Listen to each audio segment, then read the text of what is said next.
नसर नामी एक सुनहार था जो सुनहा शहर में अपने बाप दादा की पुरानी सुनहरी दुकान को नस्लों से संभाले हुए था। कहा जाता है कि उसके खानदान के हाथों की कारीगरी सदियों से लोगों के दिलों को मसहूर करती आई थी। मगर नसर की पहचान सिर्फ सोने चांदी की झलक तक महदूद न थी, बल्कि उसकी असल शुहरत ईमानदारी की वो रोशनी थी जिसने उसे दूसरों से अलग कर दिया था। वो चाहता तो ज्यादा नफा कमा सकता था, लेकिन उसने हमेशा कमाई पर भरोसे को तरजीह दी। इसीलिए लोग शादी ब्याह और तिजारत के लिए ज़ेवरात खरीदने के लिए सबसे पहले इसी की दुकान का रुख करते। बादशाह के ताज की नजाकत भी इसी के हाथों की मोहताज थी। मगर वक्त हमेशा एक जैसा नहीं रहता। एक दिन नस्र की दुकान पर एक नहीफ, थकी हुई और गमगीन औरत आई। उसकी आंखों में छिपा दर्द कुछ और ही कहानी सुनाने वाला था। वो आहिस्ता से बोली, बेटा, मैं एक राज के साथ आई हूं। अगर तेरी मदद मिली तो शायद मेरी जिंदगी का बोझ हल्का हो जाए। नसर ने नरम लहजे से कहा, अम्मा जी, आप हुक्म करें। अगर मुमकिन हुआ तो मैं जरूर आपकी मदद करूंगा। बूढ़ी औरत की आवाज में वही मुशक्कत और तड़प थी जो उसके चेहरे पर झुर्रियों के बीच छिपी हुई थी।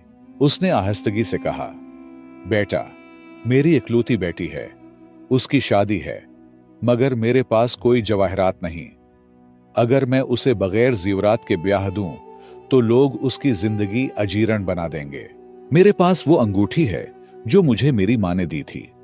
तो आप ऐसा करें कि आप ये अंगूठी ले लें और उसकी बदौलत जो अशरफियां बनती हैं उनके हिसाब से मुझे ऐसे ज़ेवरात दे दें जो बज़ाहिर सुनहरी और कीमती लगें मगर सस्ते हो।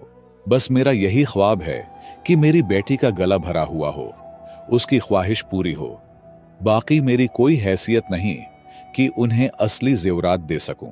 बूढ़ी की अंगूठी ज्यादा से ज्यादा 20 से 50 अशरफियों की होगी, जबकि उन्हें ज़ेवरात 2000 अशरफियों के दरकार थे। नसर धोखे का माल नहीं बेचता था और असली चीज की कीमत बहुत ज्यादा थी। नसर ने बूढ़ी की आंखों में झांका।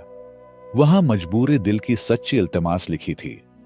सुना कि वो पुरानी दुकान जिसकी दीवारों में नस्लों की कहानियां रची बसी थीं, आज एक और आजमाइश से दो चार थी। शायद ये नसर के लिए एक इम्तिहान था या कोई चाल, मगर ईमानदारी इंसान का वो जेवर है जिसका कोई मुकाबला नहीं। एक तरफ मजबूर मां और दूसरी तरफ 2000 अशरफियों जैसी बड़ी रकम, लेकिन नसर मां की बेबसी और अपनी बेटी की ख्वाहिश पूरा करने के लिए तड़पता देखकर पिघल गया और खुशी खुशी बूढ़ी औरत को ज़ेवरात देने पर राजी हो गया। नसर ने उसकी बात गौर से सुनी और नर्म लहजे में बोला, अम्मा जी, ऐसा करें, आप मुझे वो अंगूठी दे दीजिए, मैं आपको असली जवाहरात दे दूंगा। आपकी बेटी मेरी बेटी है। फिर नसर ने अपनी नीयत के मुताबिक अम्मा जी की दरख्वास्त पूरी कर दी। उसने बूढ़ी औरत को उसके मांग के मुताबिक इतने सुनहरी ज़ेवरात दे दिए जो इस वक्त के पूरे 2000 अशरफियों के बराबर थे। ये रकम न सिर्फ बहुत बड़ी थी, बल्कि एक मां के दिल की ख्वाहिश पूरी करने के लिए काफी थी। बूढ़ी औरत खुशी के मारे झूमने लगी और उसने ऐसी दुआएं दी कि लगता था आसमान भी उसके कलमात को सुन रहा है। नसर ने ज़ेवरात बेहतरीन अंदाज में सजाकर पैक किए और बूढ़ी को थमा दिए। न घर पूछा न पता, बस अल्लाह की राह में सिदका समझ कर दे दिए। मगर ऊपर अल्लाह देख रहा था। अल्लाह ताला की जात गैरत वाली है। वो कैसे गवारा करे कि कोई उसकी मजबूर मखलूक पर एहसान करे और वो उसका सिला न दे। नसर ने भी एक नेकी की थी और अब वक्त आ रहा था कि उसके बदले रब की रहमत उस पर चप्पर फाड़कर बरसे। नसर हमेशा की तरह दमश्क और इराक से सोना खरीदा करता था। एक दिन उसने इरादा किया कि सोना खरीदने के सफर पर निकले और सोचा कि बूढ़ी औरत की दी हुई अंगूठी भी साथ ले जाए। लिहाजा नसर ने घोड़े पर जीन किसकर दिमश्क की राह ली। कई दिनों के सफर की मशक्कत के बाद बिलाखिर वो दिमश्क पहुंचा। रात वहां क़ियाम किया और अगली सुबह सोने के बाजार का रुख किया। बाजार में कदम रखा तो हर तरफ रंगारंग ज़ेवरात और ढेरों सोना आंखों को खैरा कर रहा था। कहीं सस्ता माल बिछा था, कहीं कीमती और नायाब टुकड़े जगमगा रहे थे। जदीद तर्ज के जेवरात भी थे और पुराने वक्तों के खजाने भी। लेकिन नसर का उसूल हमेशा एक ही रहा था। वो सिर्फ एक नंबर का सोना खरीदता, फिर उसे ईमानदारी से बेचता। इस दिन भी एक बड़े ताजिर से सोना खरीदा और कुछ देर बैठकर गपशप करने लगा। बातों ही बातों में नसर ने जेब से वही अंगूठी निकाली जो बूढ़ी औरत ने दी थी और ताजिर को दिखा दी। वो अंगूठी जो बरसों के इस्तेमाल से मैला और धुंधला हो चुकी थी, देखने में आम सी लगती थी। उस पर जुड़ा हुआ पत्थर भी बस एक सादा सा टुकड़ा दिखाई देता था, जैसे किसी पुराने जेवर में बेध्यानी से लगा दिया गया हो। मगर जब दिमश्क के उस माहिर सुनहार ताजिर ने उसे जरा गौर से देखा और फिर नरमी से साफ किया, तो मंजर ही बदल गया। पत्थर की मट्टी उतरते ही रोशनी की एक किरण फूटी और सामने एक नायाब कीमती मोती जगमगाने लगा। अंगूठी भी महज आम सोना न थी, बल्कि सदियों पुरानी खालिस सुनहरी अंगूठी थी जो बेपनाह तारीखी और माली अहमियत रखती थी। नसर ये देखकर हैरान रह गया। वो अंगूठी जिसे उसने महज एक बूढ़ी औरत का भूला बसरा जेवर समझा था, हकीकत में एक बेमिसाल खजाना निकला। ताजिर ने फौरन आवाज लगाई तो इर्द गिर्द के कई ताजिर दौड़ते हुए आ गए। बोली शुरू हुई और कीमत बढ़ते बढ़ते 10,000 अशरफियों तक जा पहुंची। नसर बस देखता रह गया कि कैसे ये मामूली सी लगने वाली अंगूठी सबके लिए हैरत का बायस बन गई है। उसके दिल में बार बार ये ख्याल आ रहा था कि मुझे तो ये एक आम सी चीज लग रही थी, मैंने तो उसकी सफाई तक की कोशिश न की। जल्द ही अंगूठी की खबर दमश्क के बड़े ताजरों से निकलकर बादशाह के वजीरों तक जा पहुंची। अब बोली की शिद्दत और भी बढ़ गई। आखिरकार ये अंगूठी पूरे 20,000 इशरफियों में फरोख्त हुई। ये इतनी बड़ी रकम थी कि नसर चाहता तो वहीं बैठे बैठे पूरे बाजार का सोना खरीद लेता। लेकिन नसर ने वो फैसला किया जो आम इंसान के सोच से बालातर था। वो फैसला जो सिर्फ ईमानदार और खुदा तरस लोग ही कर सकते हैं। नसर बादशाह की रकम लेकर वापस सुनहा आया और दुकान के उस कोने में पैसे रख दिए जहां उसकी पुरानी खातिर जमा रखी हुई थी। घर पहुंचकर उसने सब कुछ अपनी बीवी और बेटे को सच बता दिया। बेटा, जो पैसों के लालच का आदी था, फौरन खुशी के मारे चमक उठा और बीवी भी खुशी से झूमने लगी, क्योंकि वो रकम इस वक्त के लिए वैसी ही थी जैसे आज के दौर में किसी को 2 करोड़ रुपए मिल जाएं। फिर नसर ने संजीदगी से कहा, मैंने ये पैसे दरअसल उस बूढ़ी औरत की दी हुई अंगूठी से कमाए हैं। मैंने उसे आम सी चीज समझकर महज 20 अशरफियों के करीब जांचा था, मगर इसमें लगी मोती बहुत कीमती थी जो मैं नहीं जानता था। मैंने उस औरत को उसकी हाजत के मुताबिक 2000 अशरफियों के बराबर सुनहरी जेवरात दे दिए थे, लिहाजा मेरा महज 2000 अशरफियों का हक बनता है। बकिया सारे पैसे उसी औरत के हैं। मैं कल उनके पास जाकर ये रकम वापस कर दूंगा। ये फैसला नसर की असल शान और उसकी खालिस ईमानदारी का अकास था, जो उसके खानदान की पहचान थी। वो जानता था कि दौलत आरिजी है, किस्मत में हो, आज नहीं तो कल कमा ली जाएगी। लेकिन किसी का हक मारना, खुसूसन एक मजबूर बेवा औरत का, इंसानियत के सरासर खिलाफ है, और यह बात उसे हरगिज गवारा न थी। बीवी और बेटा हेरत गम के मिलेजुले रवैये के साथ दंग रह गए और बोले, अब हमें अल्लाह ने खजाना दिया है, हम ये कैसे वापस करें? बीवी गुस्से में आ गई और बेटे ने भी हुदूद पार कर के नसर को मनाने की कोशिश की। नसर ने अपनी बीवी और बेटे को तहम्मुल से समझाया, हमारा कारोबार अच्छा है, हमें किसी चीज की कमी नहीं। अगर उसी बूढ़ी औरत की जिंदगी बेहतर हो जाए तो अल्लाह हमें इससे बेहतर देगा। हमें अल्लाह से उम्मीद रखनी चाहिए। किसी के हक पर नजर रखना बहुत बुरी बात है। तलखियों और बहसों के बावजूद नसर ने अपनी नीयत पर कायम रहने का फैसला किया और बूढ़ी औरत को ढूंढने की ठान ली। उसने अपने घोड़े का वर्दी बांधा और सुनहा के हर गोशे में तलाश शुरू की। गली मोहल्ले और शहर में हर जगह तलाश किया, मगर कहीं से भी सुराग न मिला। आखिरकार करीब के गांव में बहुत जुस्तजू के बाद खबर मिली कि फुला बस्ती में वो औरत रहती है और वो इस वक्त सख्त बीमार है। नसर ने जल्दी से पैसे उठाए और ढूंढते ढूंढते उसके घर पहुंचा। इजाजत लेकर अंदर गया तो मंजर कुछ और था। बूढ़ी औरत बेहाल जमीन पर एक वीरान कमरे में पड़ी थी और उसके साथ एक खूबसूरत लड़की खिदमत में मसरूफ खड़ी थी। नसर ने हैरत से पूछा कि ये अम्मा जी क्यों इतनी बीमार हैं? मुझे तो कुछ दिन पहले मिली थीं, इतनी खराब नहीं थीं। लड़की ने सख्त लहजे में कहा, भाई आप कौन हैं और किस मकसद के लिए आए हैं? हमारे क्या लगते हैं जो हम आपको कहानियां सुनाएं? नसर ने तहम्मुल से जवाब दिया कि वो सुनहा का सुनहार है और अम्मा जी की बेटी की शादी के लिए उसने जेवरात दिए थे। अब कुछ जरूरी बात करनी है। ये सुनते ही लड़की की आंखें आंसुओं से भर गईं और उसके चेहरे पर बेबसी के आसार नुमायां हो गए। नसर ने नरमी से कहा, बेटी मुझे अपनी मां से बात करने दो, वो मुझे जानती हैं, मैं जरूरी काम से आया हूं और तुम क्यों रो रही हो? ठीक हो जाएगी। उसने मुझसे कहा था कि मेरी बेटी की शादी है, क्या वो हो गई और तुम उसकी क्या लगती हो?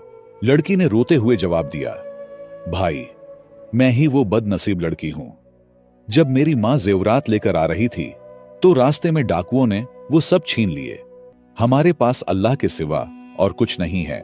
मां के पास 2 अंगूठियां थीं, एक आपको दी थी और एक रह गई, लेकिन अम्मा की हिम्मत न हुई कि दोबारा आपसे मदद मांग सकें। जेवरात न होने की वजह से मेरी शादी रुक गई।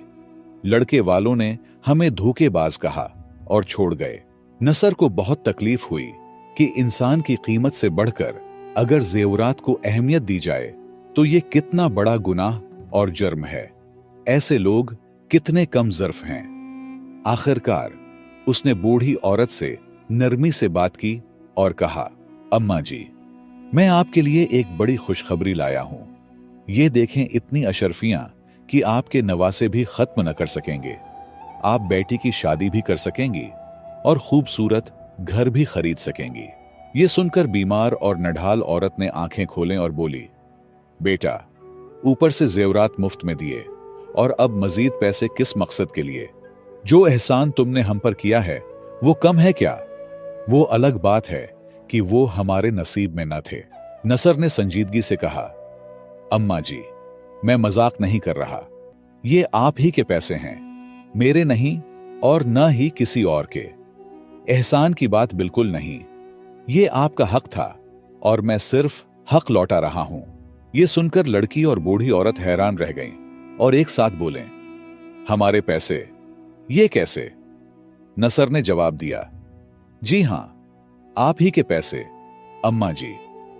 इस पर वो घबराकर पूछने लगे, कितने हैं बेटा और किस चीज के हैं? नसर ने मुस्कुराकर कहा, अम्मा जी, ये पूरे 18,000 अशरफियां हैं। ये सुनते ही बूढ़ी औरत खुशी से रोने लगी और लड़की की आंखों में भी हैरानी के साथ आंसू भर आए। नसर ने समझाया, ये अंगूठी आम न थी, बल्कि कीमती मोती से जुड़ी हुई सदियों पुरानी अंगूठी थी जो 20,000 अशरफियों में बिकी। मैंने 2,000 अशरफियां रखे और बाकी सब आपका हक है, जो अगर दुनिया में न देता तो आखिरत में देना ही पड़ता। ये सुनकर दोनों औरतें दंग रह गईं। खुशी से उनकी आंखों में रोशनी झलकने लगी।